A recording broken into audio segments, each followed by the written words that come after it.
তোর ডিমের গুষ্টি গিলে কি সমস্যা? আমরা জানি এখান থেকে আমরা কোনো জন্মানি আমি জন্মানি আমরা এ ভাই দাঁড়ান, আপনি আমাকে ডিম না দিয়ে আপনি কই যাচ্ছেন? ভাই আপনারা ডিম দেবো না, আপনার তো অনেক টাকা পাই ভাই, আগের টাকা পাই কি ভাই? ডিমেরা মানে কি? ভাই ডিম দিতে মানা করছে আপনার। ডিম দিতে হইবে আমারে? তুই কেন কেন ডিম অবশ্যই তুই এলাকাত ব্যবসা করতে হলে আমারে ডিম দিতে হইব। আপনি আগের টাকা পরিশোধ করেন তাহলে দেবো। এই দাঁড়া, তুই কই যাস?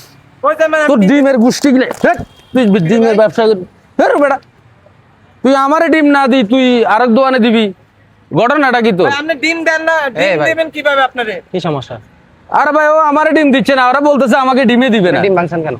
ডিম ভাঙে দিছে আমারে কেন ডিম দিবে না ও? উনি আমার থেকে প্রায় 5 থেকে 6,000 টাকা ওনার কাছে বকেয়া বাকি আছে। আমি মহাজনের কাছে প্রতিদিন হিসাব দিলে প্রতিদিন আমি হিসাব দিতে পারি না। প্রতিদিন আমার কাছে কিরে ভাই আপনার টাকা বাকি টাকা তোলেন না কেন, বাকি টাকা তোলেন না কেন? আমি ওনার কাছে গেলে তুই আমারে ডিম দিতে হইব। আর ভাই দাঁড়ান আমি কথা বলি। তুই আমারে ডিম দিতে হইব। এই এদিকে তাকান মিয়া। কি কি সমস্যা? আমরা জানি এখান থেকে আমরা কোনো জন্মানি